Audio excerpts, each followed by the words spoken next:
Introduce you to my friend and co-conspirator, Yuezhi Zhao, who is, as of September the 1st, a full professor.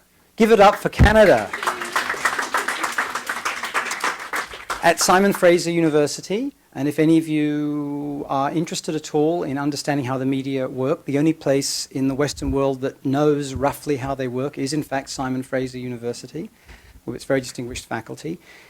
It is a scandal that she hasn't been a full professor for years, given her extraordinary record. You can see her publishing record listed on the SECT website under presenters.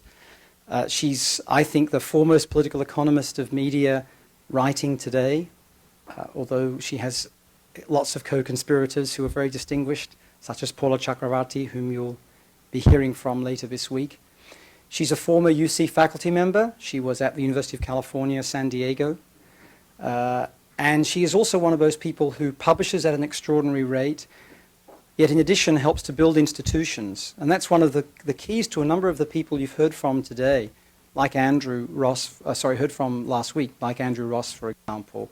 Zhao works assiduously to civilize institutions like the International Association for Media and Communication Research, which is the only really international body that studies the media as a professional group, and also the Union for Democratic Communications, which is the only US-based one that really properly studies the media.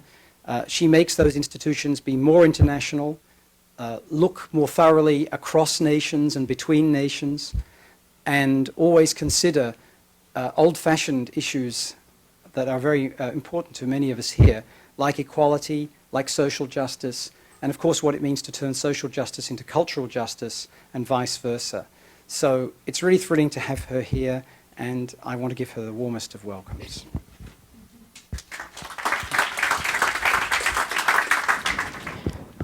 Really want to thank you, Toby, and especially Dave for inviting me and for that incredible introduction. I feel really honored.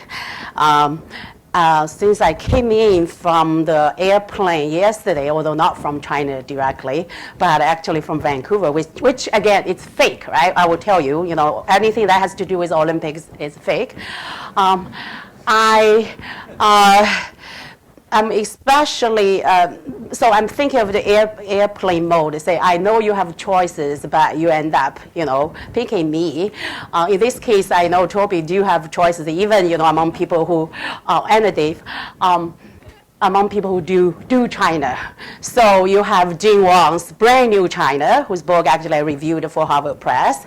You have Michael King's Created in China, which, part of it, I realize that you have been reading, and also actually I myself, so for all that humbleness, I assign you to also to look at Deng Wang's piece and Michael King's article, and then I have the ignorance ask you to read my whole book, which I realize won't work properly. So what I will do here today is I will try to give you a broad overview or social historical analysis of the development of information and information technology and cultural industries in post-revolutionary China. And if you can see from the title here, already I'm so glad Toby said about old-fashioned way, the way my work is so old-fashioned. I always feel my work is so backward. Then I feel, well, that's because China is backward.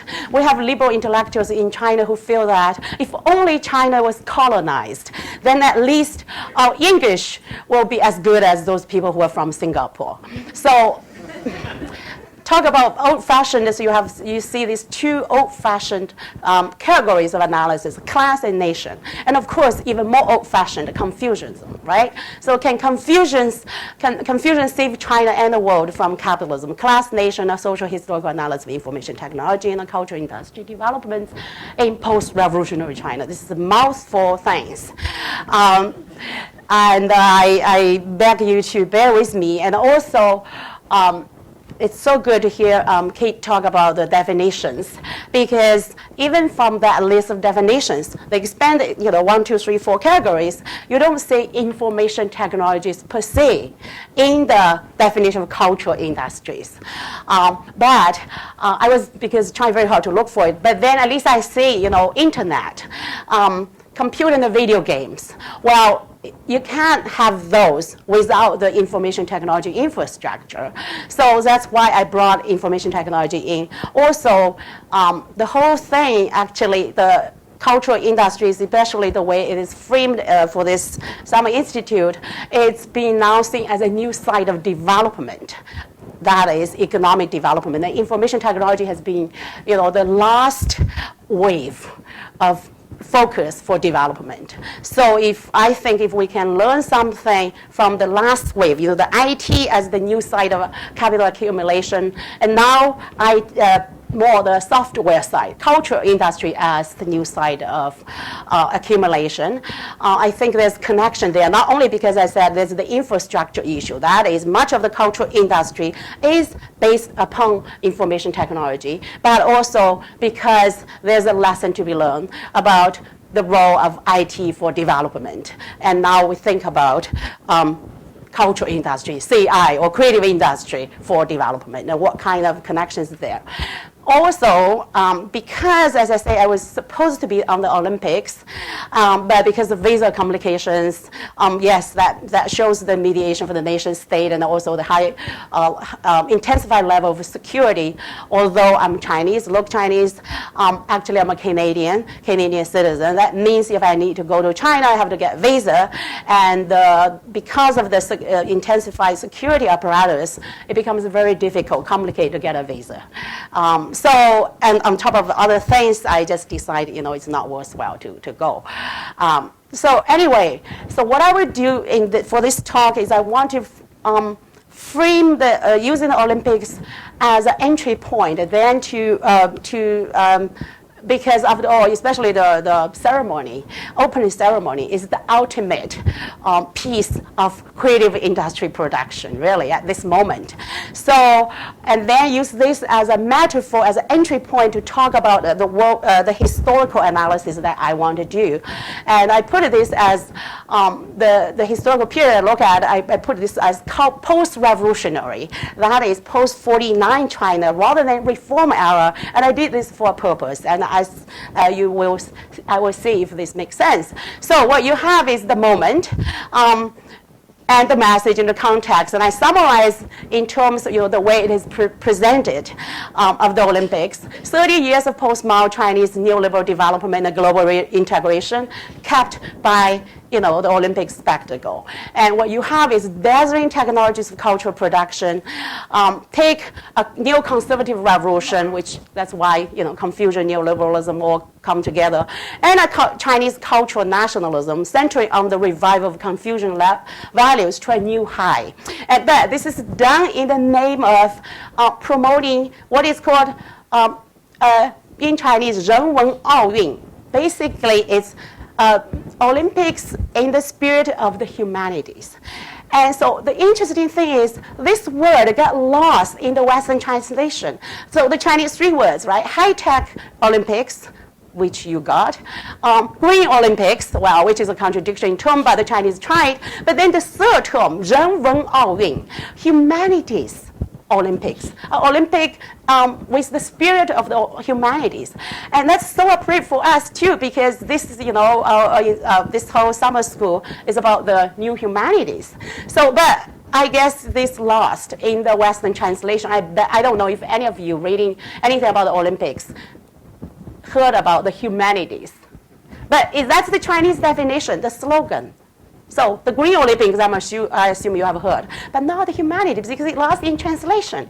But that's the grand Chinese intention. So in the name of harmony and one world, one dream, appeal to a common humanity, right? Again, so you have this dazzling cultural production, especially I'm focusing on the opening ceremony, and you have the spirit of creating the new humanities.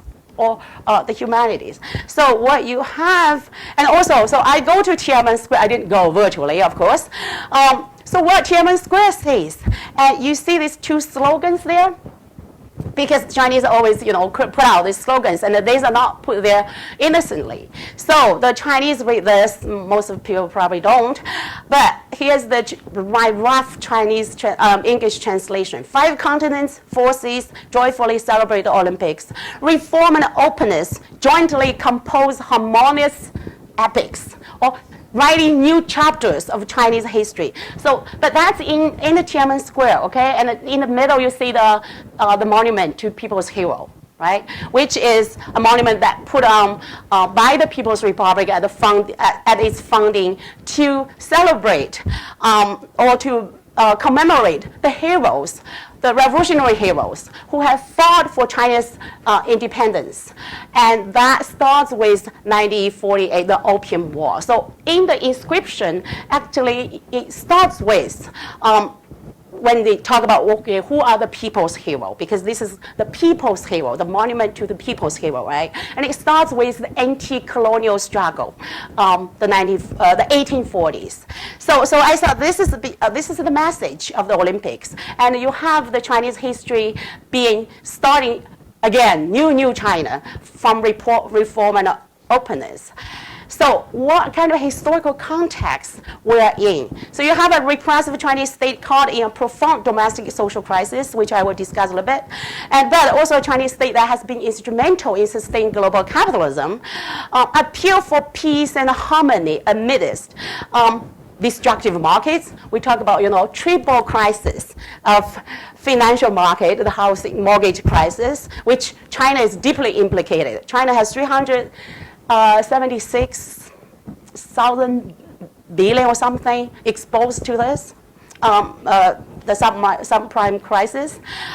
You have the food crisis. You have the oil markets, right? And then violent wars. The moment the Olympics opened, well, where the war happened. Well, there's another war is being launched, and then you talk about, almost returning of the Cold War era, not to mention the Iraq war. So this is the world historical context. And then, in terms of media representation, you have increasing Western anxieties over China's rising and unrelenting West media critiques of Chinese media censorship, human rights abuse, and environmental destruction. So these are the broad historical context that I just have to deal with. And talk about bring back the nation and class. This is the opening, the entry point, the very beginning of the Olympics, right? Everybody, Chinese will be moved to TSI, myself too. So what you have here is class and nation in the most creative, spectacular, emotive expression. Okay, where does the class come in? Anybody can tell me what this Chinese, the red flag and the star stands for here among the audience? I know this is a challenge. The red, we know, is revolution. What about the stars? The 5-star. Yes, please. Well, no. That's region, yeah. No. That's very interesting, your interpretation, actually. Because, it's the nation. But where's the class? Sorry? Yes. Okay, so the Communist Party is the star in the middle, the big one. The 4 stars were the 4 classes that made up the nation. This is the revolutionary state based on class. Okay, so which are the 4 classes? The workers, the peasants, the petty bourgeoisie, and then the national bourgeoisie. Okay? And so the 4 classes surrounding by the, unified with under the party. That's the class composition of the Chinese nation. And that's the moment of revolution. So this is the flag itself stands for revolution, for class. But then now it's been, in this case, of course, in that definition of the flag, the founding of the People's Republic, the class overrides in that. It's the premium axial of analysis definition. And then you have the nationalities, the 56 nationalities. And so Jiang Yimou is so clever, you know. He chooses children. And I will go on why. But you have 56 colorful children in their you know, children in colorful costumes, taking the, you know, carrying the flag. And the moment I said, ha, and my immediate response, guess what? I said, okay, with this, the rest of the world will not see China as threatening. Because when I was watching it, I feel this is the message that the Jiang Yimou want to convey, that this is me as a Chinese, like for a moment, Chinese national watching the Olympics, I said, ha, this is because, and then of course eventually passed to the military guard. But it's a very short time. Imagine, you know, the flag was carried by the Chinese military from the beginning. I mean, the honor guard from the very beginning. That's what, you know, the normal things you do, right? So, okay, so and also, you know, it's, in this context, okay, where's the Tibetan child? Well, it's one of the 56. If you want Tibetan separation, what about the rest 54? And that is a very strong message, but also the fact that the children is carrying it, right? And then you have this scene, and you all know, right, what's going on. But, okay, here's another scene in the spectacle, a women little figure dancing here, right? And I assume you know where I'm going. And this is a beautiful solo, the only solo dancer. And then you have the casualties, right? So the human casualties. A 7-year-old baby, you know, face is not good enough to represent in the nation. You have to have the 9-year-old, the actress, she is probably just a singer. And then you have the human casualty. The dancer you saw is, you know, it's the other. It's not her, because she is the leading, the A character or whatever, actress A, who was practicing, and she fell from a 3-meter high platform while she was jumping during one of the rehearsals. Now she is paralyzed from her waist down. Okay, and and this is Jiang Yimou, a public display of humanistic, you know, compassion, right? Jiang Yimou, and then he's, you know, the other directors. This is, I think, the music director. That's Jiang Yimou. I don't know who this guy is. Probably the culture director of the whole thing. Going to hospital, visiting her. Okay, so, and this is being put out in the Chinese media immediately after the opening. Before, we don't know. So, and it's not, you know, coincidental that, you know, the victims happen to be all women, right? From a 7-year-old girl who that moment realized that you are not nice enough representing the nation, to this. She is one of the best dancers in China, okay? So, also, talk about the division of cultural labor, borrowing from Toby, behind the production of the spectacle. So what you have is, under the watchful eyes of the highest party state authorities and with all the resources under his command, you have creative king, Jiang Yimou, sitting at the pinnacle of China's politically incorporated. Why politically incorporated? Because he's a member of the Chinese House of the Parliament, which is the National People's Consultative whatever political conference. And transnationalizing creative class, directing characterless, often faceless, and almost bodiless human beings in a celebration of refined Chinese culture with Confucian values at its core. So I can't help to show you this, because when I was watching it, I said, what on the hell is this? What are these speaking? Remember, these are the 3,000 Confucian disciples reciting Confucian texts on bamboo, right? The more classic, the better. You know, make me think, okay, Jiang Yimou, the emperor, changed, and then the characters in Xi'an. Here, Ben, you know, just kneel on the floor, and I think we as teachers like our students to do that, I suppose. Talk about humanities and the division of labor. That's why, you know, later on you need a cultural revolution where graduate students can run over professors and attack it. I'm calling for a cultural revolution when I saw this. Don't you? Right? This is the Chinese, this is the play of the Chinese characters. Remember the grand Chinese invention, the movable type? And so what you have is, you display and then you come up with the characters. And if we're not for the last moment, you didn't realize that actually they are human beings playing the characters. And that's the kind of division cultural labor you have. So what kind of new humanities does this entail?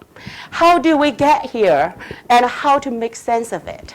What role have information technology and the cultural industries played, or creative industry? By the way, I'm still not used to that term, despite Michael King's argument that China now has a creative industry take fashion. It's amazing. When you wear certain lenses of conceptual frameworks and look for China, you can find any kind of argument. Because when I was doing my research, my operational term and also the kind of official document I look is cultural industries, rather than creative industries. I don't think creative industry is very much in circulation the term. And by that, actually, I buy Jiang Wang's article analysis. But anyway, CI. So what I'm trying to do here, and again, it's very grand, and because of that, my purpose is to leave out for questions for discussion later on. So try to promote a kind of interdisciplinary and transcultural political economy framework, which again, actually, as Toby was saying, I have worked together with my co-conspirators, from people like Deng to more recently Paula Chakravarty, and she and I actually co-edited a book together by the title Global Communications Toward a Transcultural Political Economy.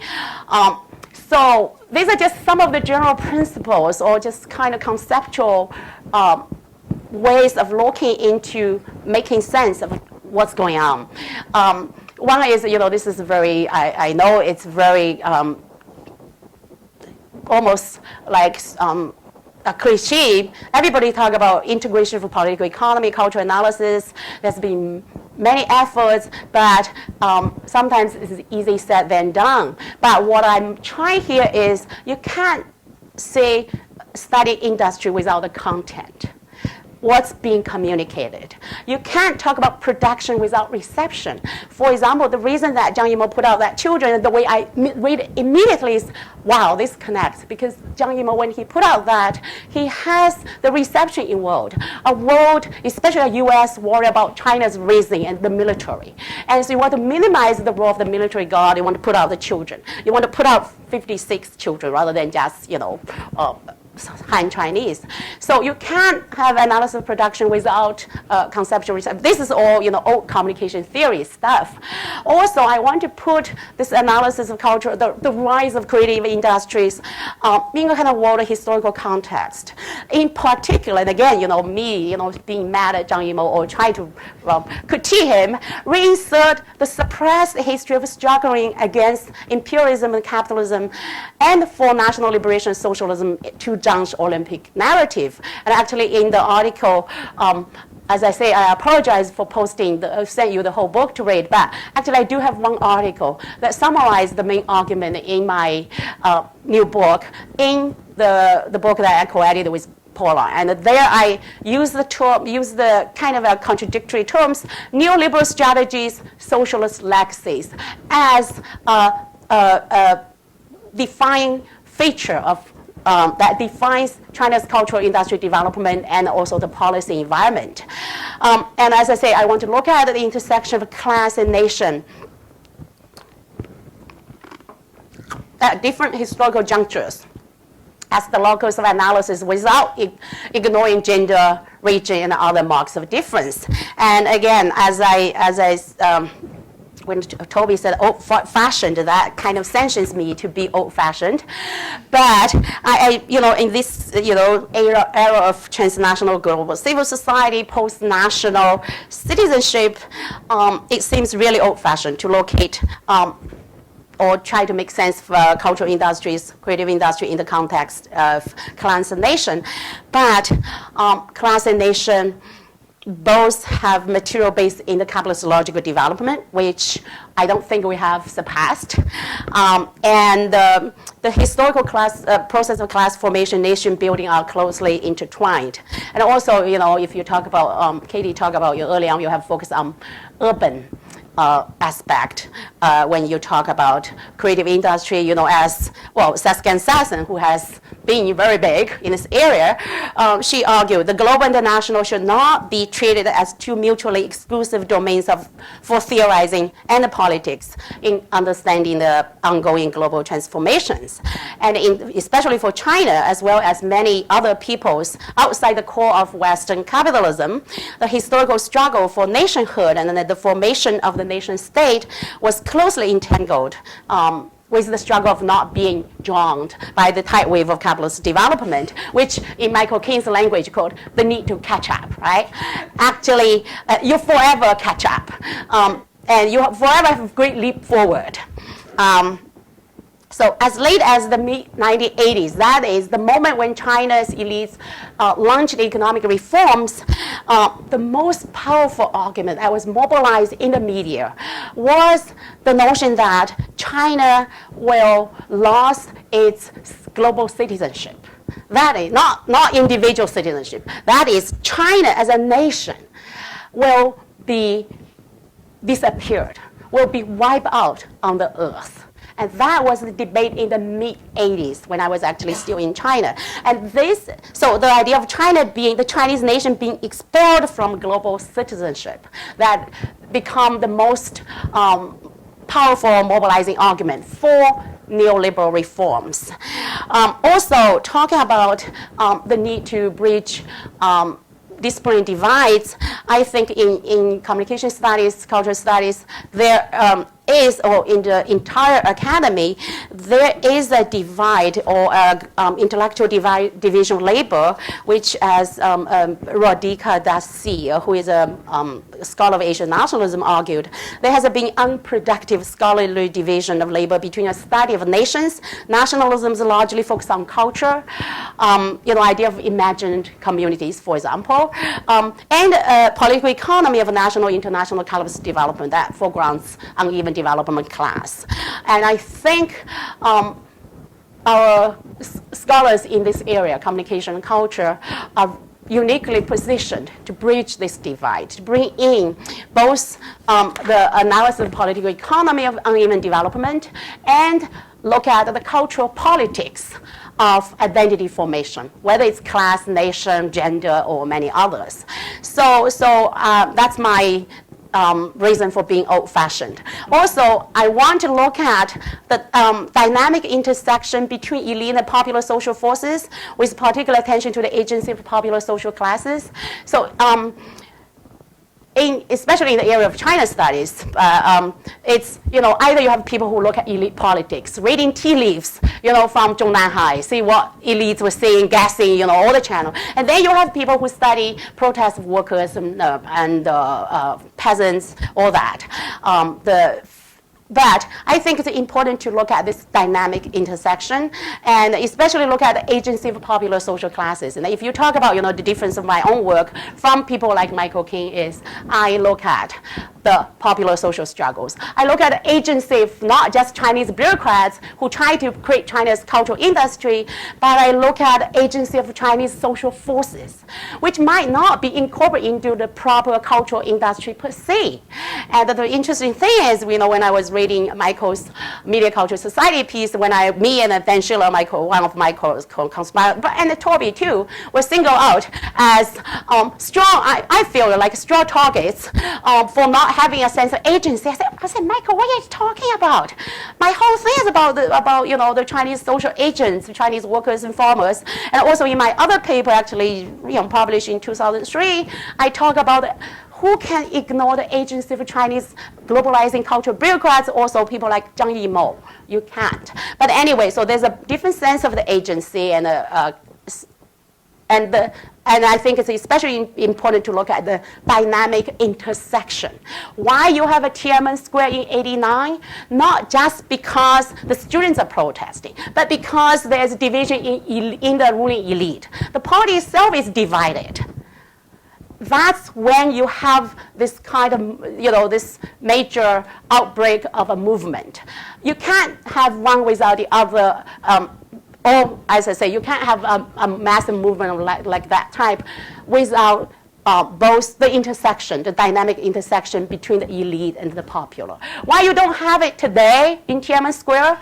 I would argue that the elite is much more unified than the Tiananmen Square era. Although the popular classes or the peasants, workers, those people, students have protested. So I think, when you look at China, and I think everywhere else in the world, it's important to look at this intersection.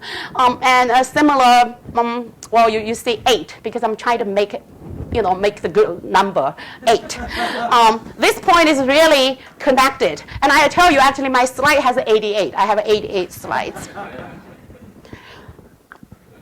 So a dialectical approach to process of incorporation, contestation, modes of harmony, conflict, right?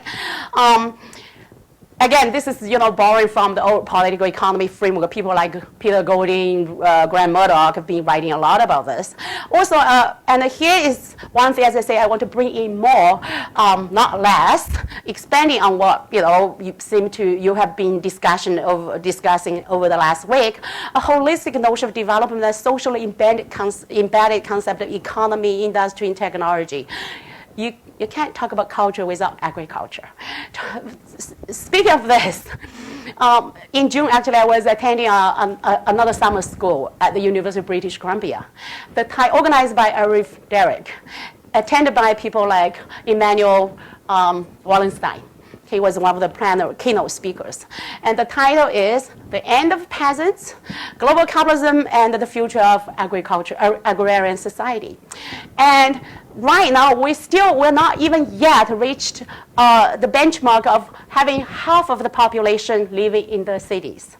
And also, one of the arguments that Emmanuel Wallenstein was saying is this might not be a linear process. That is, and he went back all the way to different stages of capitalism, different eras of capitalist development to talk about how actually certain times you have urban areas supporting rural areas. So it might not be a necessary one-way march towards everybody in the urban areas. So the 50% mark you haven't reached yet. If you talk about humanities, well, yeah, half of the humanities are not in the cities yet. And so you can't talk about, and also in the context of, food crisis, I suppose all the creative labor need to eat. So you can't talk about culture without agriculture. And it's interesting to talk about the WTO. The recent round of the Donghua round of WTO negotiations fell on what? On agriculture. On the resistance led by India, and I'm ashamed of being Chinese because the Chinese state is hiding behind India, saying that this is not going to work because it's going to make Indian farmers suffer. And so this is a very important historical moment when we think about, okay, culture, agriculture, and you can't talk about creative class in, mental in material labor without talk about, manual material labor. You can't talk about technology without ideology. Actually, the belief in the progress of technology itself is an ideology, I would say. So, and I already talked about my point 7, the importance of integrated view of information communication technologies for ICTs for 2 reasons, right? Both as infrastructure and as a site of accumulation. Before cultural industry, the software was being singled out as the next new site. And but at the same time, without denying the specificity of each form and industrial sector, and with a dual focus on communication as both a means of production, but also now I read from Rick and Toby that it's also a means of pollution and means of social relations production. So my focus is more on the social communication, expression. Yes, okay, we have all the communication technology, we have all the cultural forms, but who is saying what? So the entire creative industry, the entire communication sector as means of social communication. Although that's the foundation, that's the basis of the importance of communication, why it is different from Nike shoes, right?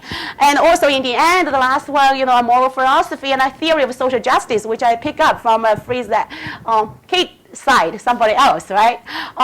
And a call for the end of anti-politics of neopolitics of development, and a re-embedding of politics in culture. I was teasing. Toby said he wanted the Cold War back, and he said immediately, he's kidding. I said, I want the Cultural Revolution back, and I'm serious. In the sense that politics or struggle in culture, political struggle through culture, define what do we want?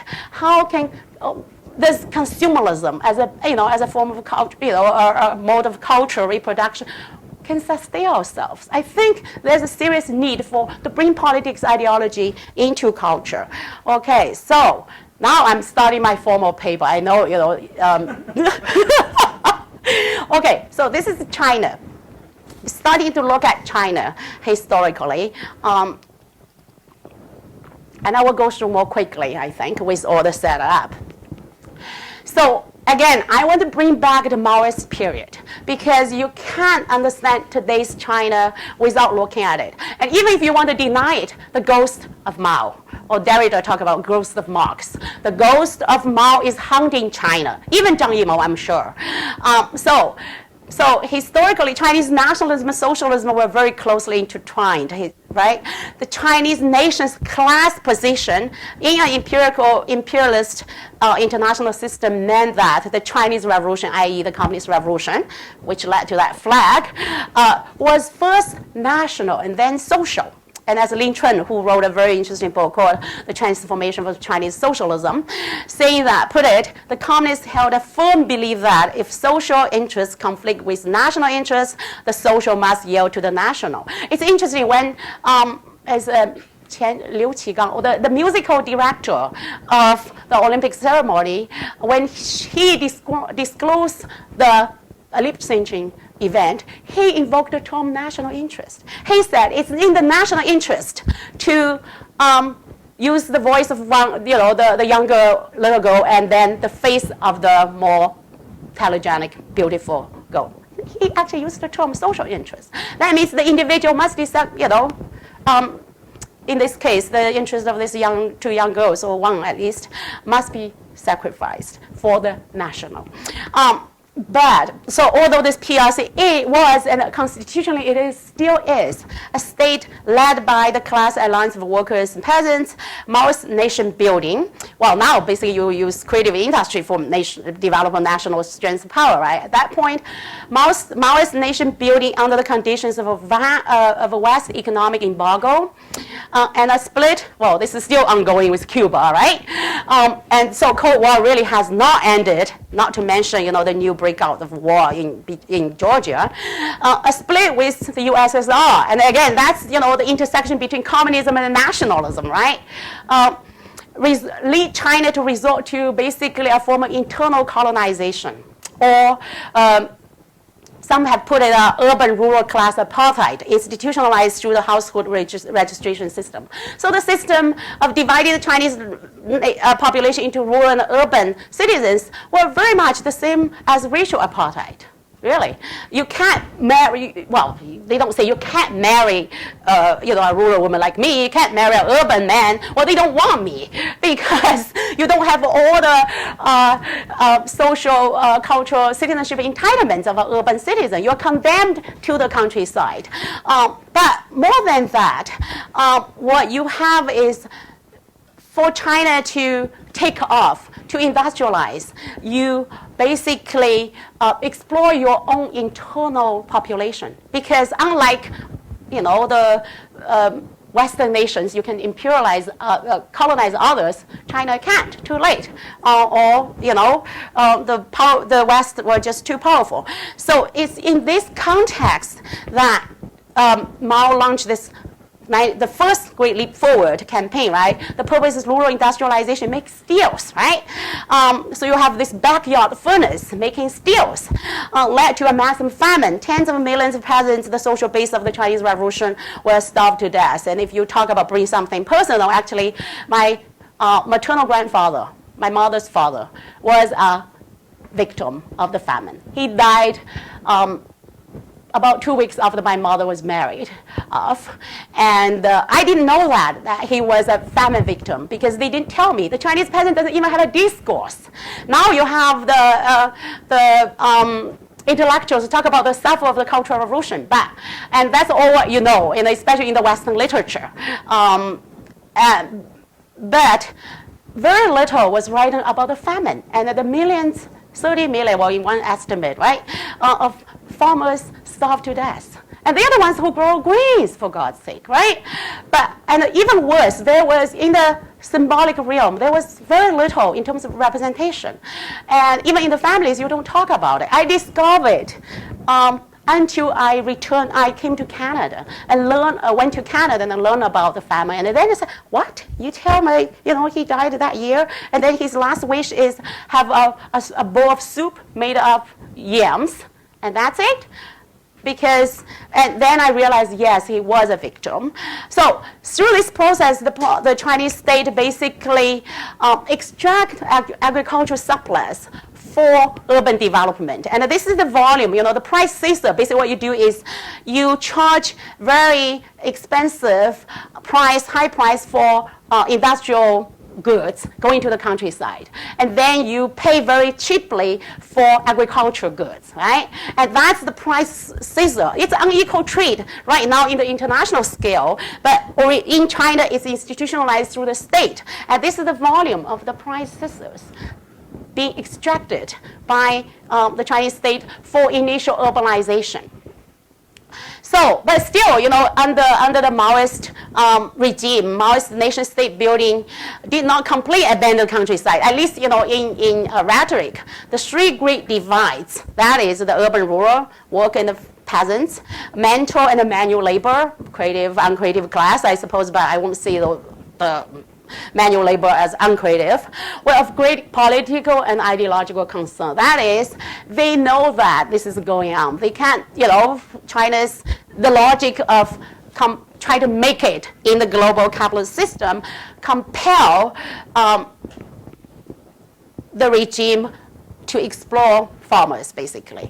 But at least in ideology, socialist rhetoric at that point glorified workers and peasants, and the creative class, i.e. the urban educated, were mobilized, even compelled to go to the countryside to bridge the so-called three great divides. And so also at the same time, and it's interesting, elitism and the moral conservatism or Confucian values were rejected.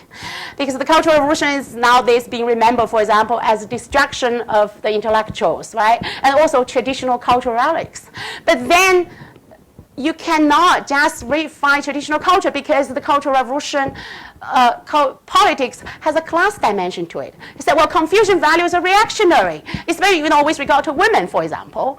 And so there is a class critique of traditional culture. And I think this is very much in line with the earlier debate, the argument about critique of Western cultural imperialism, as, for example, Dan Schiller discussed in his book, Theorizing Communication. He talked about, for post-colonial nations, national culture is a thing of the future. That is, it's going to be forged in the struggle of the people, rather than just some inherent values from the past, because past traditional values embodies, willingly or unwillingly, the ideas of the old ruling classes. So that's the basis of the critique of the traditional culture, or the rejection, or at least part of it. Of course, there's an essentialized element. You can't ascribe every piece of traditional culture, every practice with a class character, but there's something there, right? So in policy, social development, that is under Maoist policy, social development took priority over economic growth. So you have Maoist achievements in adult literacy, basic education, healthcare. Those were the envies of the developing nation. And of course, the most contradictory or controversial, destructive aspect is the Cultural Revolution class politics, right? Originally, at least in attention, this class politics aims to sustain the so-called socialist gains of the culture of the Chinese Revolution. To struggle, and again, this is why culture, the area of culture is important. Struggle against the bourgeois ideology, prevent capitalist restoration, and also to cultivate the new subjectivities of popular classes. Thus, realizing the central task of the Chinese Communist Revolution, that is the dismantle of class relations formed through a history of violence and unequal property relations. This is the aim of the Cultural Revolution. And also talk about bureaucratic policy making. Katie just mentioned earlier that, okay, so where? Enlarged state bureaucracy was certainly not the solution to cultural policy making. But the Cultural Revolution itself also contained a very radical, even extreme anarchist attack on bureaucracy. And that's why some argue that China's Cultural Revolution is, in a sense, world historical in its attempt to get out of the bureaucratic cage that Max Weber was describing, right? So there's that kind of progressive impulse. But at the same time, Maoist subjective concept of class and the supposedly progressive politics of class struggle quickly degenerated into a kind of essentialized discourse of class identity, becoming, in the word of Wang Hui, who is a current very prominent Chinese cultural scholar, the most repressive kind of a power logic, the basis for the merciless character of faction fights. So you have a progressive notion of class politics degenerate into the worst form of identity politics, fight against each other. So kind of spontaneous political and discursive debates aiming at transforming repressive social relations and fighting against the rise of a technocratic power within the party were turned into depoliticized symbolic violence of the most broad type. So that's the contradictory of the Cultural Revolution, really. So anyway, but still, I would argue that manipulation from above and faction struggle from within did not explain everything in the Maoist era and the popular cultural legacies, ranging from revolutionary songs to local cultural troops, and from big capital posters to wire radio. And actually a very interesting example is the song that was being sung at the opening ceremony, Ode to the Motherland. It was produced by this musician when he passed through Tiananmen Square on the first year of the People's Republic, 1950. And the official media refused to publish. And he kind of distributed by, through his handwriting. And it gradually began to circulate from bottom up, and eventually kind of elevate to almost like second Chinese national anthem. And this is the original, the first two paragraphs, the original version. I will come back later to talk about how Jiang Yimou's revisionism work on this song. So in this case, this is it's a very patriotic song, and as I say, it was 1950, the first year of the founding of the People's Republic. So you can see this kind of a very proud sense of patriotism, and then how, we stand up, right? And as I say, this is, again, it's not from top down at all. It was totally from bottom up. It becomes so popular that the state appropriate. Also, for most interesting, and I'm moving forward, with the cunning historical irony, the legacies of Maoist era popular culture empowerment have found their expressions in today's protests, in the languages, tactics of workers, farmers, urban citizens, and even Falun Gong members, in their variegated struggles against bureaucratic state capitalists and their domestic and foreign capitalist supporters during the Mao era. The most interesting thing is Falun Gong. Falun Gong produced this treaty, 9 commentaries on the Communist Party, which is, I assume some of you might be handed this very lengthy attack on the Communist Party. Well, why 9 commentaries? Because 9 commentary was the form that the Chinese Communist Party take to in its critique against the Soviet Union. There was a famous 9 commentary, editorial commentary published by the Chinese party state as Soviet Union become revisionist. Does everybody know what Falun Gong is? Okay, thank you. Yeah, but as a, okay, now I'm moving to the reform era. And my first part, I focus on the ICT. I know I have to move quickly, make sure you have time for questions. So the ICT, media, and the neoliberal re-articulation of class and nation under the Deng and the Jiang era. I stopped at 2002. So ICT become the most important technology that the party state subscribed to in the reform era. So instead of trying to narrow the 3 great divides, the post-Mao political economy pursued uneven development by design, actually, under Deng's slogan, right? Letting some people get rich first. In ideology, precisely because Western theories of information society perceive a society detached from the politicized realms of culture as a terrain of struggle within and against capitalism. And if you think about China's Cultural Revolution in the West, you have the 60s. And so you have the same, right? And they are not isolated. They inspire, they influence each other. Mao's Little Red Books were popular among the subcultures groups in the West, rebellions, youth, right? So culture was a realm of struggle, and it's dirty, it's in a sense contested. But then information is pure. And that's why you have theories post-industrial society, right? Again, Dan Schiller wrote about it in his new book, How to Think About Information, and other earlier works. So you have an economism that beyond social division and political conflict, and end of politics. That's, Vinnie Moscow in his book, The Digital Sublime, talk about it.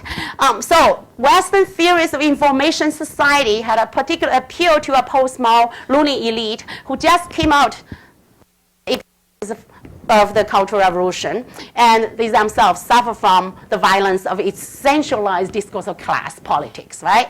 So information technology is pure. It has no politics, no ideology. And so we are going there. So as a result, the anti-politics of neoliberal politics and technocratic rationality dominate China's digital revolution. Some call it China's digital leap forward. And it's interesting, I saw, so you have the first great leap forward, agricultural,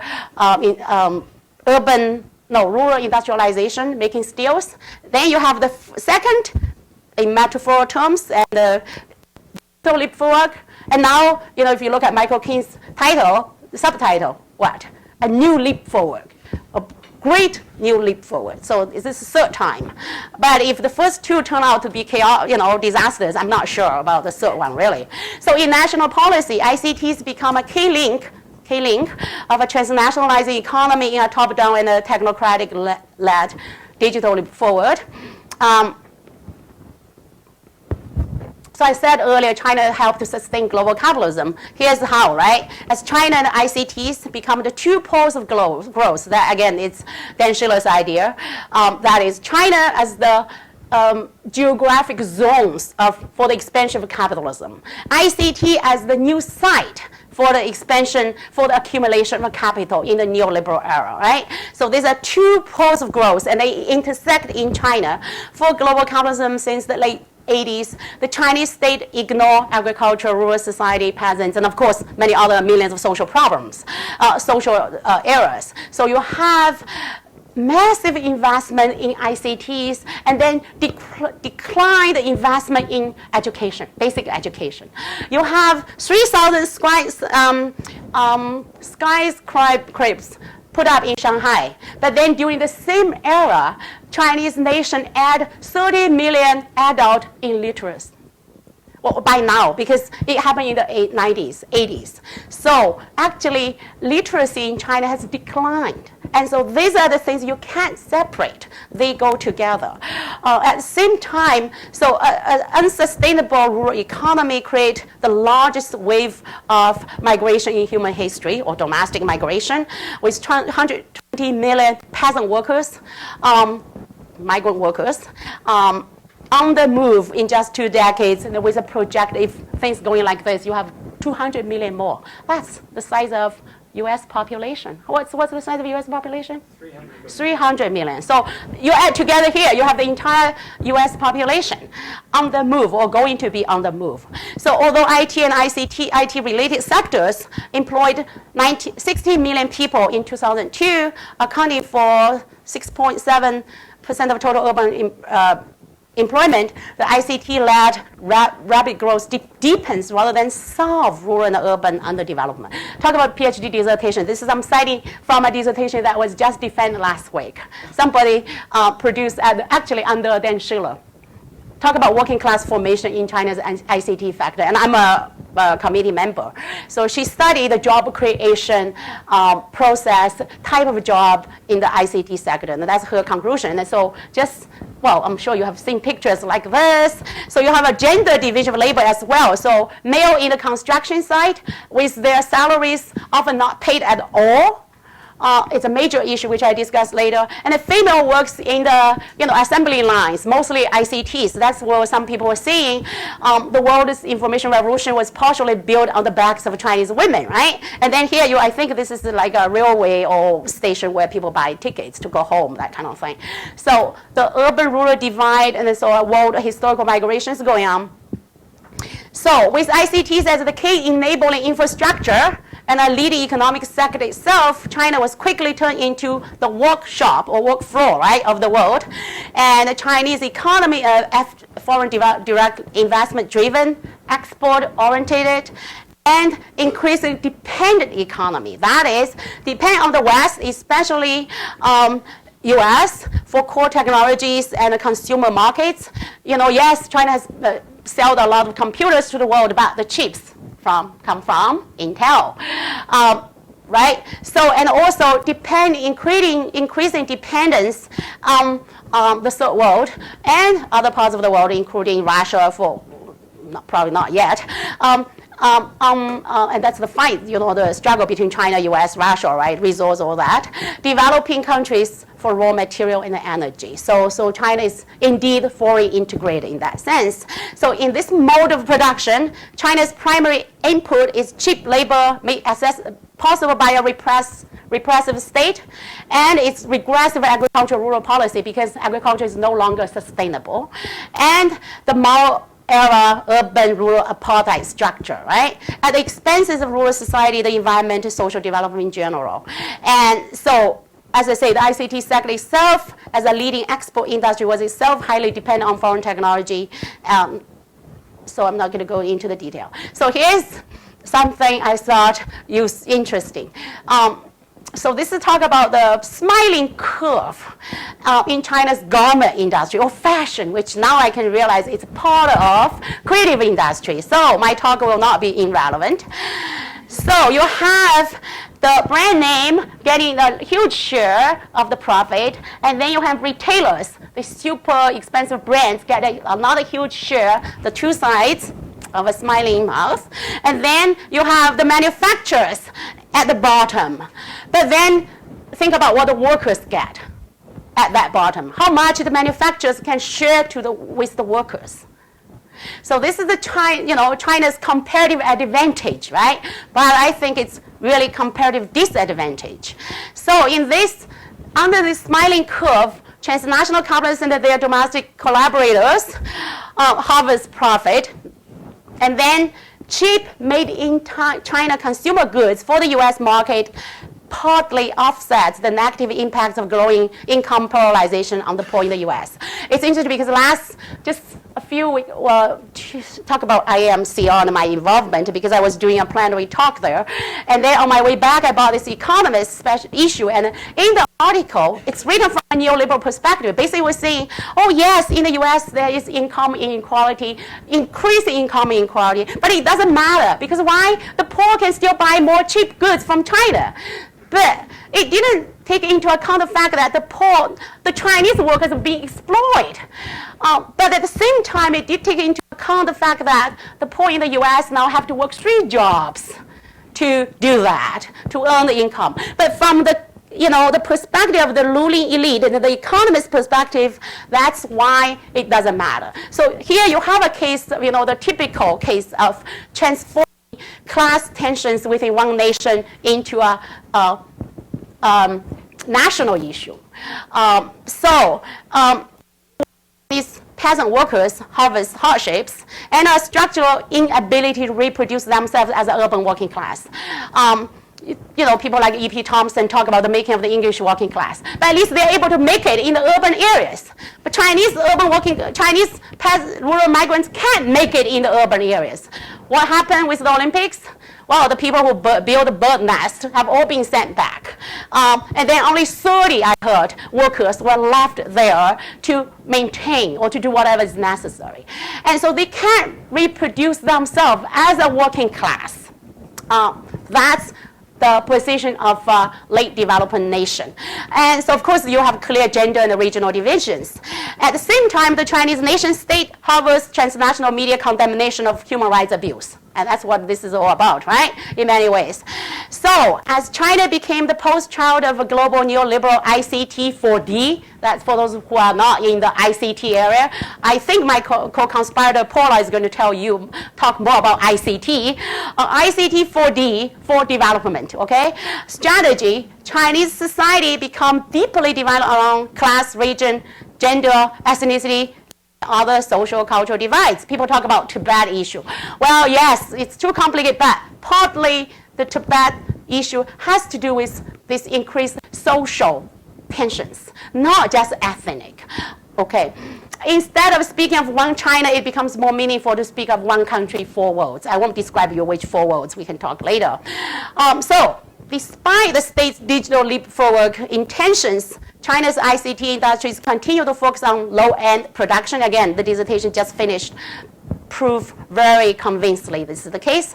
The kind of work that's created is dead-end job, and only 0.5 million of the total workforce is technical and engineering staff. So here's as I say, I'm not going to focus much more on the cultural industry, but if Jiang Yimou's Hero, which some of you have seen, I'm sure, and also actually I myself has a whole paper on it. If you're interested, I can share with you. It's forthcoming in a book that's co-edited by Michael Curtin on China Indian. And the Olympic spectacle is of any indication, it is doubtful whether China's cultural creative industries already hyped, as the site of yet another new, great new leap forward, whatever, can contribute much to middle class creation. That's my more, I guess, pessimistic view. So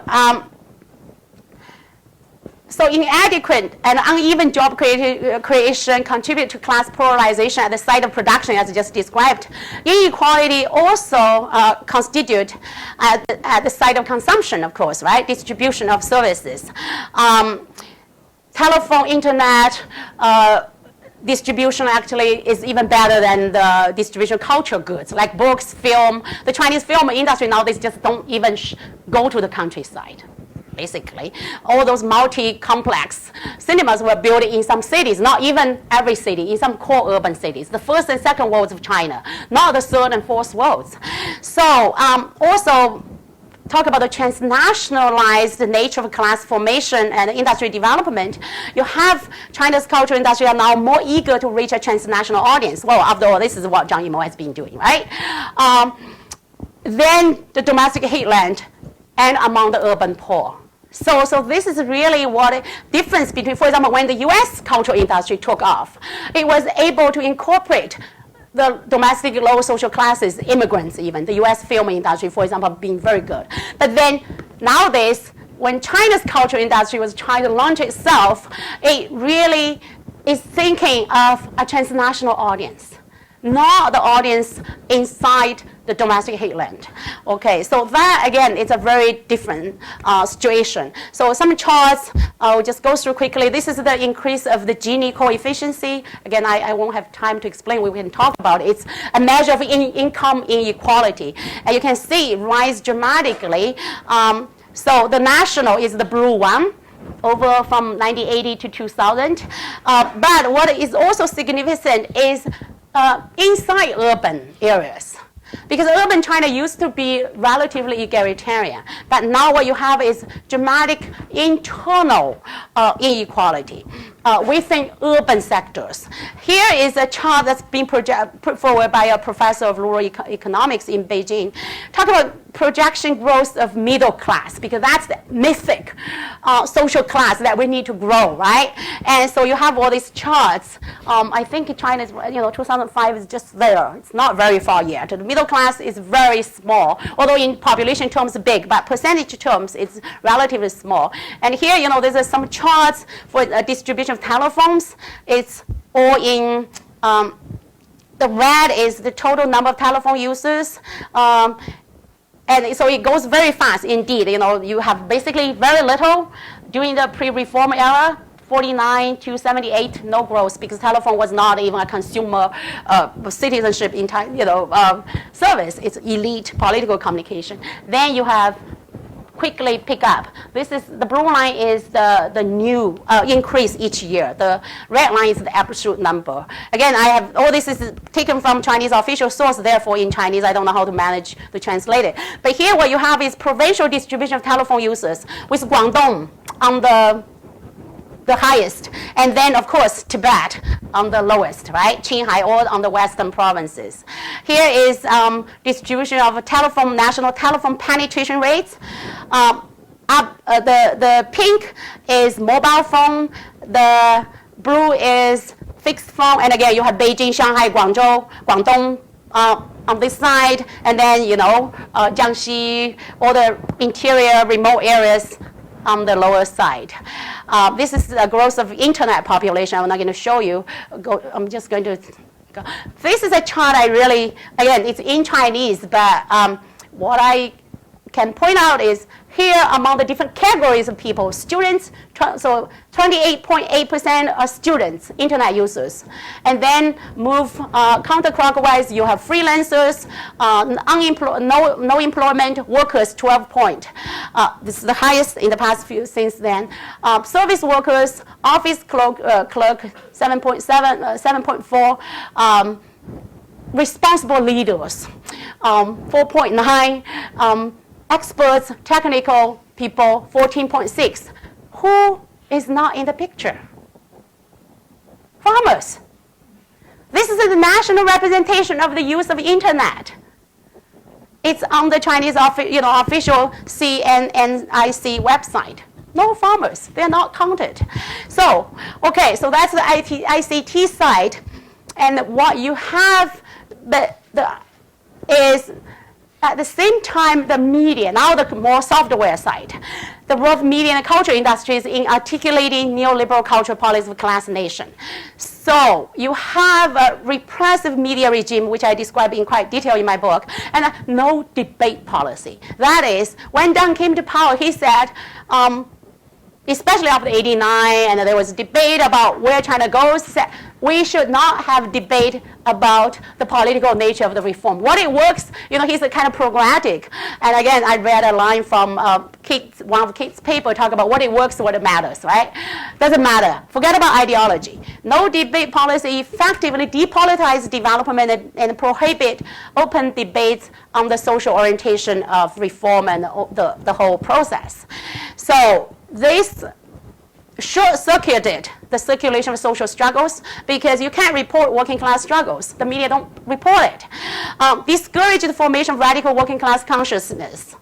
there's, assuming still there's old concepts, something like such a thing like that, and suppress also leftist critiques of capitalist restoration, because the old Maoist has been screaming, saying that what the party is doing is restoring exploitative capitalist relationships in China. At the same time, the same regime, the party state control the incorporate capitalists, right? The capitalists now can join the party, and this also kind of frustrates autonomous capitalist class formation. And so you won't allow liberal and neoliberal intellectuals, who I will call organic intellectuals of China's rising capitalist class, to fully express themselves in the media. That's what part of the media's control in China is about. Because you hear a lot about liberals can't speak freely in the Chinese media because the party try to frustrate it or try to suppress the forced expression of a neoliberal agenda, although the party itself is pushing it very much. At the same time, so domestic and foreign capitalists were prohibited from entering the core areas of media system, and which include radio, television. Well, of course, they can be in the peripheral areas. For example, distribution, others, retailing, but foreign capital cannot operate media in China proper, no domestic private capital. That is running a newspaper or a broadcasting station. So you have, at the same time, the mass media promote a programmatic and a cultural form of Chinese nationalism, use it to rally the population in support of the party state-led project of building a wealthy and strong nation, or the great rejuvenation of the Chinese nation. That's the Olympics all about, right? So on the one hand, China transformed itself from historically a third world anti-capitalist nation, imperialist nation, into one of, this is the word again, Wang Hui, of imperialism's strategic partners. And when I was watching the Olympics, especially through Canadian media coverage, I can't help to witness the Bush clan in Beijing. Really. Henry Kissinger is there, of course, and then the entire Bush family, 3 generations. The old Bush, who, if you recall, were instrumental in opening up China when he was the CIA director, in the liaison officer in Beijing, right? And now the current President Bush, and then his family, and the Chinese state actually have banquets for the family itself after the one for that host every other leaders come from the world. And just imagine, so while the US and Russia tension is going on in Georgia, Bush want to make sure the Chinese is either neutral or on the US side. And that's, again, the replay of Cold War politics, the 3 big nation politics. So this is, it's so important to make sure the US, China have a strategic relationship, right? So this is on the one hand. On the other hand, essentialized cultural values and symbols, were being promoted as, Chinese, and practice that's once condemned as reflecting old class conscience, right? And so again, come back to Jiang Yimou's ceremony, really express Chinese cultural nationalism in its most spectacular form, while simultaneously suppressing the more political and anti-imperialist dimensions of Chinese nationalism. And here's the revisionism of that song. Historically, the song was seen by workers' singing troops. Imagine, at the opening ceremony, you have PLA holding the flag, and the workers singing group singing the song. That's very different, right? So now you have the chorus become sorrow. Moreover, the tenderer the voice, the better, because originally, actually, there was a 10-year-old girl who can do both. But that's not good enough. Jiang Yimou said she's too old. So you have 9-year-old, and then the voice a 7-year-old. The tenderer the better, because we want to be soft, gentler, right?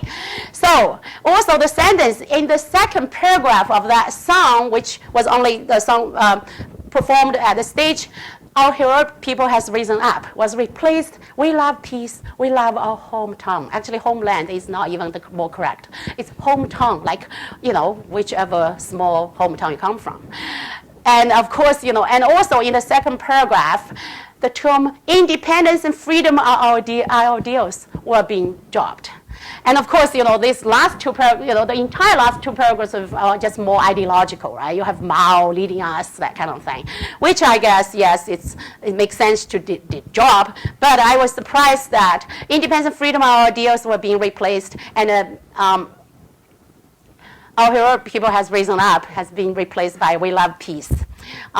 Okay, a third point about the media. The media abandoned Maoist discourse of class struggle, right? And so they embrace the idea of social strata and dedicate themselves to the formation of the middle class, making its growth, and in the words of this Chinese anthropologist and Auguste, a national project that signifies China's membership in the developing world. So they will compare, in the US, their middle class is this big, without any attention to the decline or the stress that China, the US middle class is going through, precisely because a part of the competitive dynamics or the running to bottom dynamics that China's joined to the global system implies. At the same time, workers and farmers, the prized class tropes of the Maoist era, become vulnerable social groups. And the subject of middle class sympathy, all those kind of welfare projects. The media engages endlessly in the formation of cross-class love. That is being sympathetic, charity projects, that kind of thing. And you saw that in the Sichuan earthquake relief efforts. And also the targets of reformist social engineering, because the lower social class were being considered as low quality. And again, if it's articulate the term low quality, 低素质. If it's articulate in the US in racial terms, you can get away with it. But in China, it's all about ourselves, right? It's all the same ethnic group. So you can, class bias or class apartheid or class prejudice can get away in China just without any trouble. So you want to improve the quality. That is the cultural quality of the low social classes. Rather than a structural factor and a political issue, inequality is depoliticized and articulated as a cultural difference in a hierarchy of national belonging. And the rural population, the uncreative class, I guess, become a problem, a burden in the nation's of the nation in its march towards its glory, and it's rising in the neoliberal global order. So okay, so that's just quickly move on to the what I would call the reforms cultural term, and this. So by 2003. You have, and essentially Michael King also identified 2003 as the moment when the creative industry in his vocabulary arisen or become more prominent. So the reform, China's reforms start with the economic reforms. That is in other sectors, agriculture industry. Now by 2003, the party realized it cannot sustain its growth anymore. So culture become a new site of a neoliberal development and state power. And that's when the cultural industry discourse become more prominent. So 2003 marked the official expansion of the party's economic reform program to the media and the culture sector. And so the state recognizing this as a new focal point for market-oriented growth and a strategic site for the development of so-called comprehensive national strength. And also what's more significant is the Chinese state just appropriate the US concept of soft power. Now China want to project, develop its soft power, and they just borrow the term. And so their vision of this competitive global market, and China need to catch up. And according to Michael King, China is doing pretty well, I think, or at least that's his analysis. And it goes through different stages. And so in this context, the party state acted as a kind of vanguard of China's cultural industry development. Li Changchun is the party political bureau member, the highest ideological chief in China. And this is a line that actually I cited in my book. Basically, you have this incredible expression of a vanguard role in developing, and we must do this, liberate ourselves from the shacks of old, out-of-date beliefs, practices, and we must abandon basically dogmatic Marxism, which, yes, maybe. And also, the party defines advanced culture, because the party now says, but who defines it? Well, yes, international scholar consultants, like Michael King himself, actually. He was moving around in Chongqing everywhere. And seriously, because he has when he travels around in China, promote China's cultural, creative industry ideas, Chinese officials listen. So, and he described that emerging role for this transnational scholar consultants and talk about, responsibility of cultural scholars, right? And of course, along with that, Rupert Murdoch, who once lectured at the Party School, Central Party School in Beijing, about the importance of developing China's cultural industry, and also saying that China can do it. So you have, if you strike the right tone, you have a role, and even probably earn some consulting money in China. So in the end, the body defines what advanced culture is, but there is, yes, the Chinese market. If you talk about gold rush, transnational corporations have gone to China. Why not? Western cultural scholars going there, advise the Chinese state, say, you can make it, right? And you're welcome. Okay, so you have seen this. I have to go back to one. Okay, here was it. Okay, forget about it. Well, you have seen Hero. This is a product of China's after China's WTO entry. Here's a Chinese private cultural entrepreneur, Wang Changtie, whose entire agency I described in my book, and his purpose was to build China's Time Warner.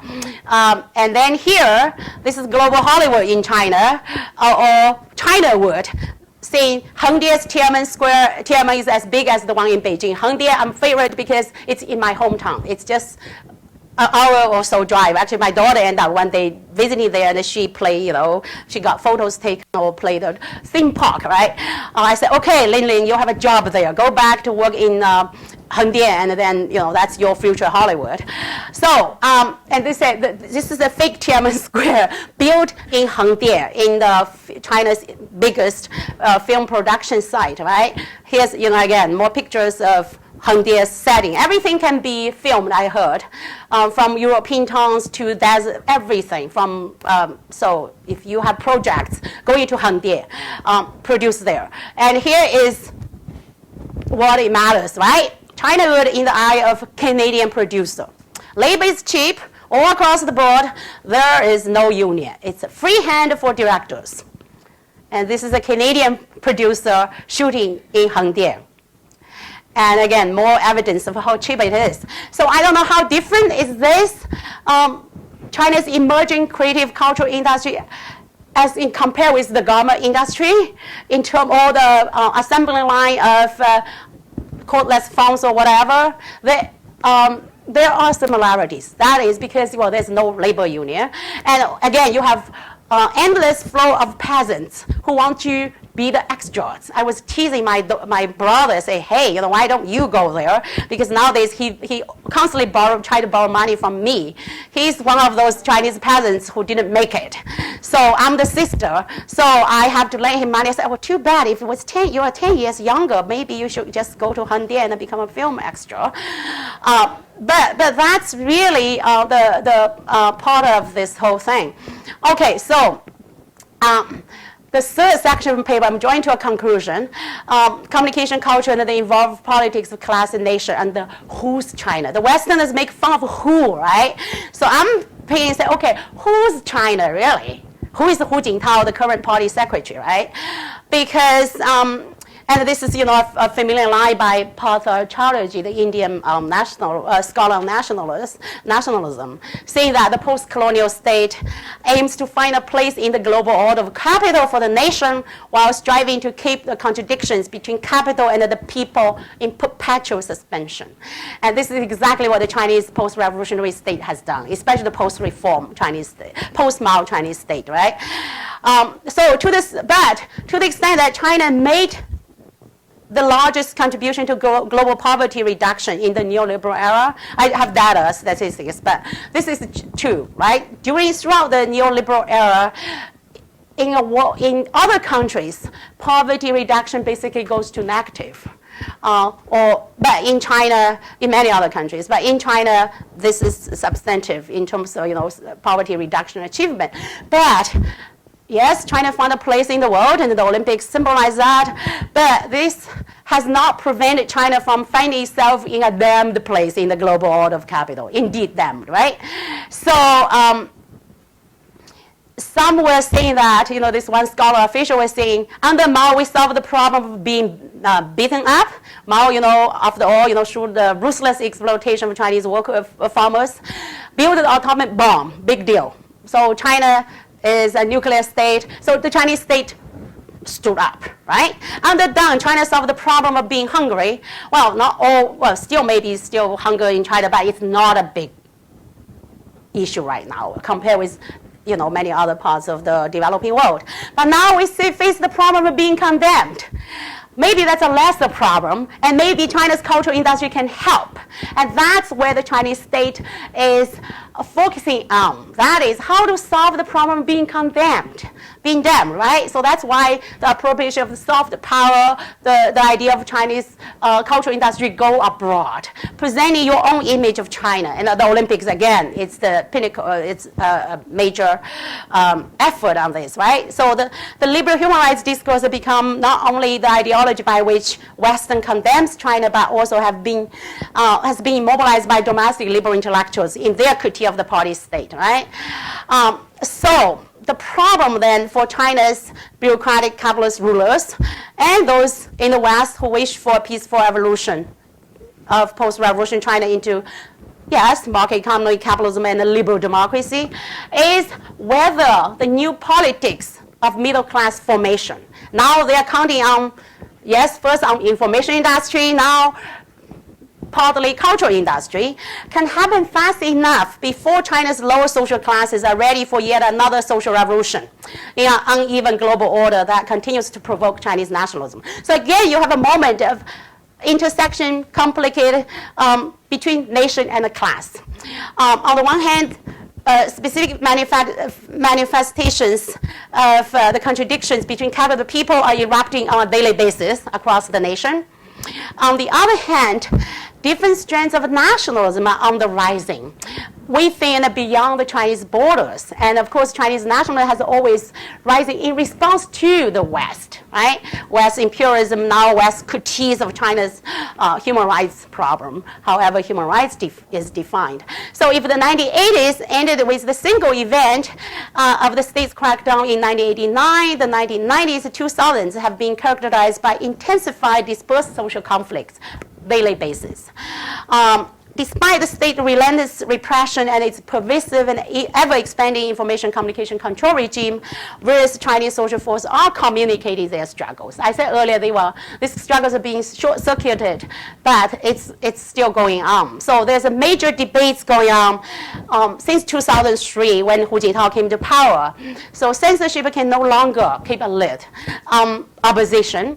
And so you have what's being called in the Chinese media the third debate on reform engulfed the Chinese media cyberspace between late 2004 and late 2007. And so you have old revolutionaries, the Maoist leftists, some of them just refused to die. Some of them in their late 90s actually speak of that. Actually, I know somebody, when I was getting my overseas scholarship to study in Canada, the nominal senior supervisor that I had was an old revolutionary. He had no credential, academic credential, just maybe some polytechnic school, and then, but he was the professor, and he is now more than 90 years old, and he's still alive, and he writes about, you know, stuff, critique the party's current form of development. So you have this convergence of critique against neoliberalism in China. So Deng's no debate curse was broken, and the neoliberal reform agenda was challenged. Although the depoliticized politics of neoliberal developmental politics had not been fundamentally challenged, though the new leadership still talk about, you know, market-oriented reforms, division over China's developmental path once again discussed as a political issue. And also early on, anytime if you want to critique the reform is, do you want to go back to the Cultural Revolution? That's the death of any critique. You can't do it. I was afraid many years ago when I wrote my talk about humanities and of scholarship. When I was finishing my PhD dissertation, I was reading, okay, so much Western scholarship, Stuart Hall, New Left in the West, right? And I said, hey, China need a new left, a re-articulation of socialism. But then I dare not to say it because I was self-censoring myself. Not because I was under the watchful eye of the party, but because I was worried about my academic peers will label me as a new left. And I was scared. Just this kind of internalized censorship, really. But I know nobody's going to get me. I know, you know, I won't even ask for those people for tenure. I don't need tenure letters from, you know, the people I have in mind. But it just scares me. And this is something that, as a scholar, I found myself struggling. Because the provocation said, do you want to go back to Cultural Revolution? No, it's scary. And that's all you have. But interestingly, today, you have books that's about the Cultural Revolution that's more complicated. For example, right now, there's a book called Battling for China's Past. And it's very interesting. Okay, so while the market-driven culture industry created the integrated television, mobile phone spectacle Super Go, I know many people write about it. People talk about that's going to where democracy is, right? Because you can vote for your popular singer. But I think that's a kind of, you know, a market populism that's quite problematic because the market logic is not the same as the democratic logic, I would say. It is the internet that has become the primary means of popular communication against neoliberalism with Chinese characteristics.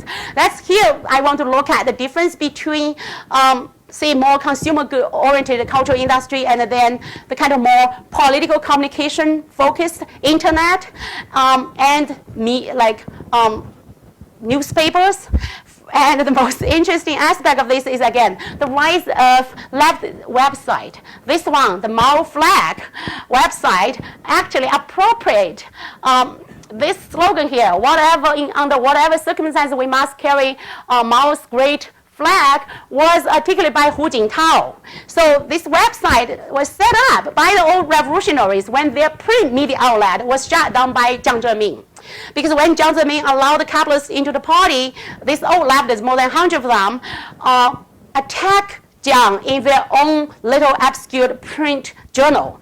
And Jiang shut them down. And these people were waiting for the journal to be reopened, and then by 2003, when they see no hope, they move on to the internet.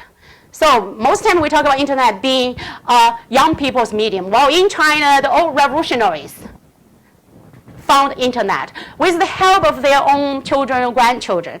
So this flag, so the slogan here is "Long live the people," Mao Zedong flag, and this has become a major leftist website, which the party sometimes, you know, shut it down or have problems.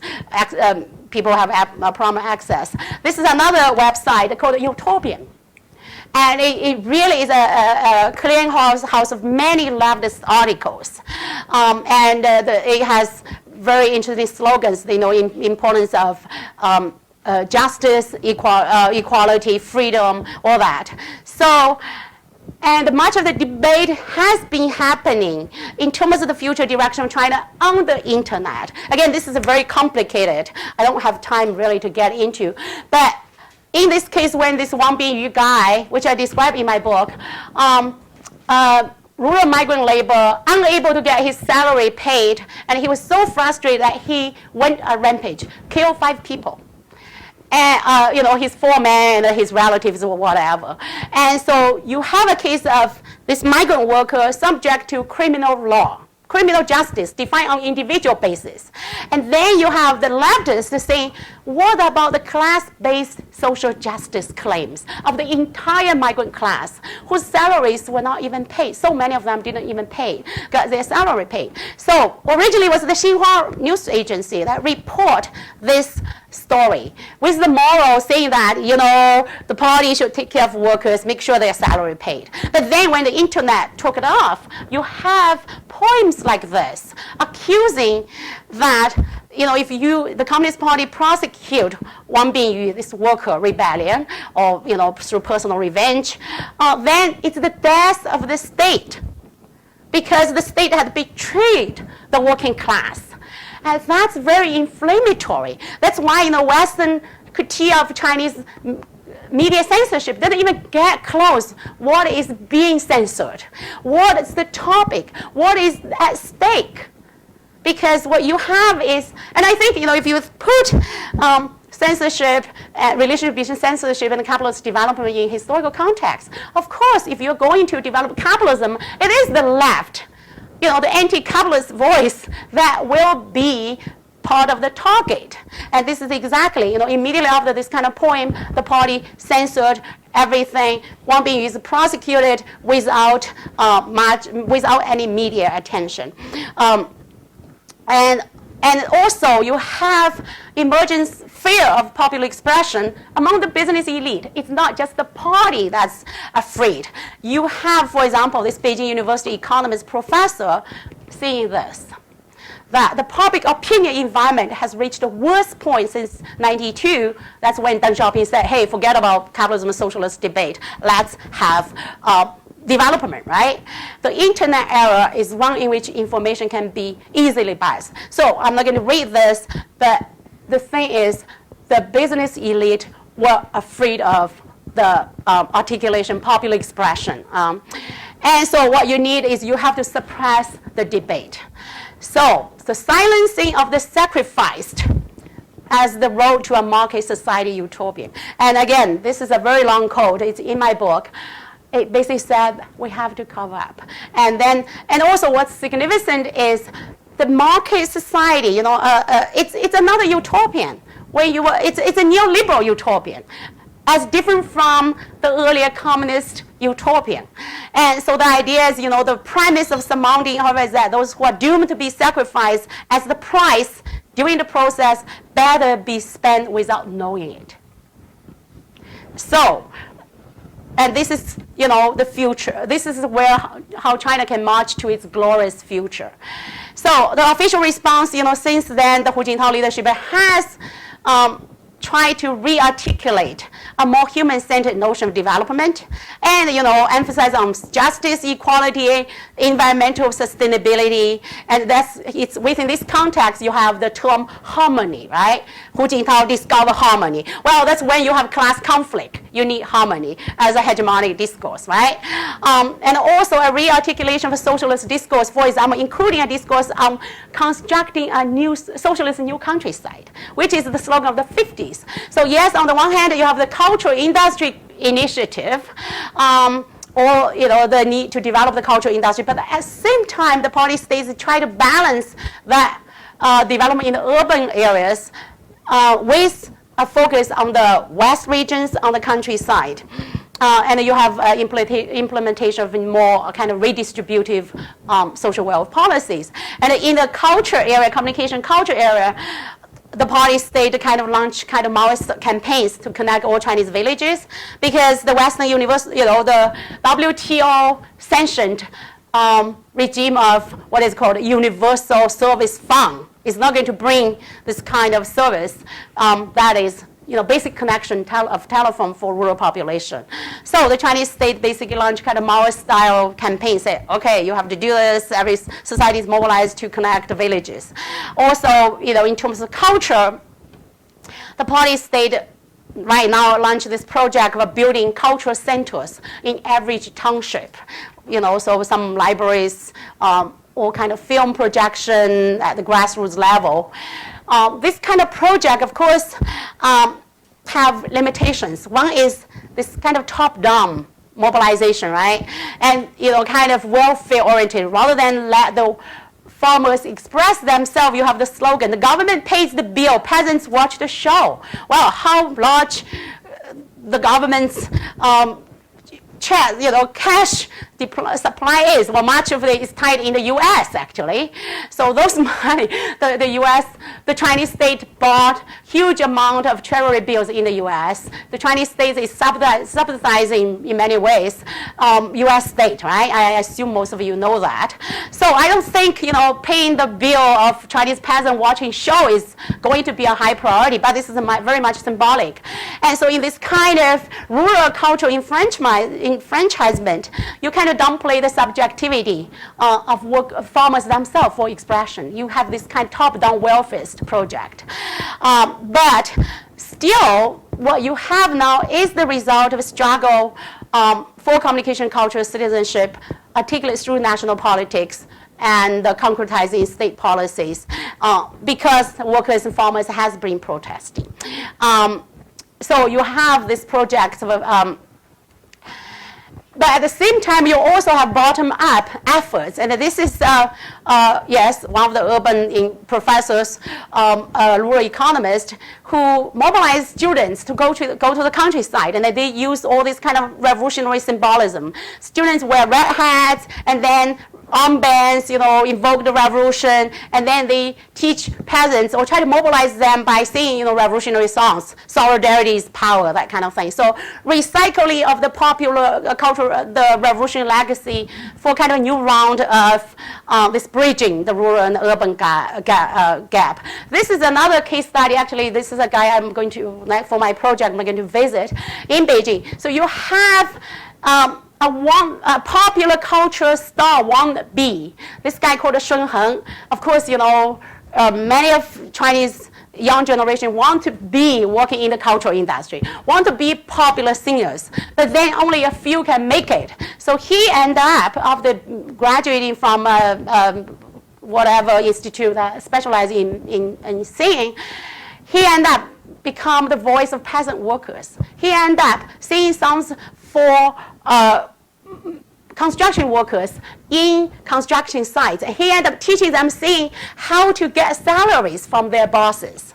So here is again, the a member of the creative class who end up becoming the organic intellectuals of the lower social classes.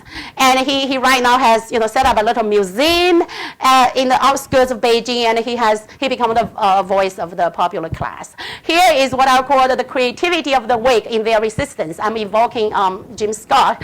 This is a neo household, a household that refused to be bozled down for the Olympics, and look at what this household used. The Olympics flag, Mao, revolution, everything. And as of July this month, this household was very famous. I assume some of you may have seen it in the Western media, because media spotlight from domestic, international sources and the use of this make it very difficult for the party state to take it down. So Mao then who and they say, Premier Wen, you will take care of you will concern about people's life. And this is my own favorite story, right? It's on the cover of my book. These two newspaper vendors, again, part of the creative industry, just at the very peripheral side, trying to stay on their spot vis-a-vis the state setup, because in order to clean Beijing for the Olympics, somebody like her is too dirty. It doesn't show the good face of China. So she was supposed to be inside that modern booth behind. But then because of corruption, she ended up not getting it. But she has been there for 5 or 6 or 7 years. And so every time I go into back to Beijing, I will visit her. And I'm very keen on going back to visit her and see if she's still there. But the most important part is the kind of solidarity on the street. These other women who always was with her is a retiree just in the neighborhood. And she constantly helped her. Every time I go there, she was there. It's random because every time I travel to Beijing, I saw her. Even more, you have migrant workers. No, this guy in the white is a laid off worker. And he came to help her. And so you have this kind of solidarity, socialist or not, on the street level. And that's what maintained the resistance and the viability of, if, this is, in the end, this is the shot that ended up being the cover of my book. And McDonald's just, brilliantly put it when, on my last trip there, the umbrella just exploded for me. And I was so happy. Because the transnational dimension was missing for my book cover. And when I was asked to take one more shot, I got it. Here in Hangzhou, you have a street person reading newspaper. And this is a Chinese Global Times. It has all, focus a lot on global issues. Who said that the lower class do not care about the world? Who said they are low quality? Well, if this person can read a subsidiary of the People's Daily newspaper, I don't think he's low class in the sense of, culture. And then, here's a realm of popular culture that's not colonized either by the state nor the market. Again, this is just a casual shot I took in Hangzhou, my hometown, the West Lake area. And this guy was singing, singing traditional opera and for free. And these are the aspects. So again, you have the nationalistic. I think I will stop here. It's too much. I want to, in the afternoon, maybe if there's time, what do you think? I know people must be tired. I've been running for an hour. I can't think. That's great. What we could do now is have... I have a few more. As I say, I have 88. But I'm getting to the national dimension, then I'm concluding. So what do you want me to do? Should we take some Q&A now, and then maybe you can finish off first Okay. in the afternoon? Yeah. And then after lunch, once you've finished off, we can also maybe make some groups. Okay, because I realize it's just too much. I'm just... Don't step up unlucky number then. Yeah, I will do it later. I can go quickly through the nationalist dimension, but I think I will leave the national dimension later because there might be more discussion on that side. But basically, I want to show is, this narrative of the different dimensions of class, nation, and also the dominant forces and the oppositional forces, but raised through the communication industries defined in broad terms. So what I have is the nationalistic dimension and then a conclusion. So I think I will leave it because it's just, I can show people are tired.